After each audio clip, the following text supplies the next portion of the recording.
আমি তো তোমাদেরকে প্রথমেই বলে দিয়েছিলাম বর আমার চিংড়ি মাছ খেতে অনেক বেশি ভালোবাসে, তাই আজও আমাদের বাড়িতে চিংড়ি মাছেরই হাট। তো চলো আজ তোমাদের সাথে এই চিংড়ি মাছের মালাইকারি রেসিপিটাই শেয়ার করা যাক, যেটা কিনা বরের মতামত অনুযায়ী খেতে হয়েছিল একেবারে দুর্দান্ত। তো চলো শুরু করা যাক। প্রথমেই আমি চিংড়ি মাছগুলিকে পরিষ্কার করে নুন, হলুদ ও একটু লঙ্কার গুঁড়ো মাখিয়ে রেখেছি।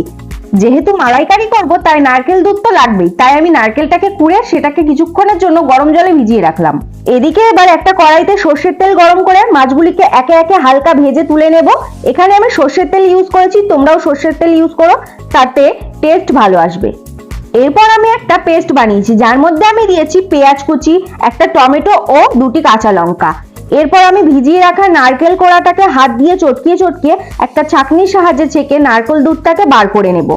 তারপর ভেজে রাখা চিংড়ি মাছের তেলের মধ্যে গোটা গরম মশলা, এলাচ ও তেজপাতা দিয়ে নেড়েচেড়ে তার মধ্যে আদা রসুন বাটা ও পেস্ট করা মশলাটা দিয়ে নাড়তে থাকবো যতক্ষণ না পর্যন্ত তেল ছাড়ে। এদিকে আমি আবারও একটি পেস্ট বানাচ্ছি, যার মধ্যে আমি দিয়ে দিয়েছি একটু নারকেল কোড়া, কয়েকটি কাজু বাদাম ও একটু নারকেলের দুধ দিয়ে পেস্ট করে রেখেছি।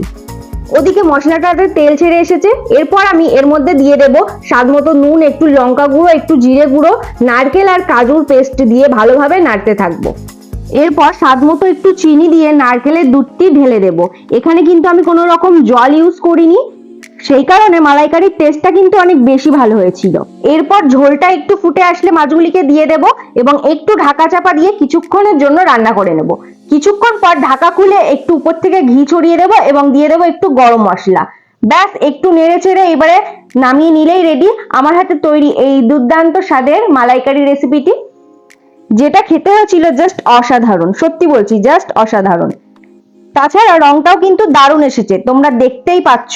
তোমরাও ঠিক এইভাবে একবার বানিয়ে দেখো, সত্যি বলছি দারুণ লাগবে, জাস্ট দারুণ। আচ্ছা, তোমরা কারা কারা আমার বরের মতো চিংড়ি মাছ খেতে ভালোবাসো অবশ্যই কমেন্টে বলো। আর আমার ভিডিও তোমরা কে কোথা থেকে দেখছো সেটাও কমেন্টে বলতে ভুলো না কিন্তু। তো চলো আজ এইটুকুই, দেখা হচ্ছে আবার নেক্সট কোনো মজার রেসিপির সাথে।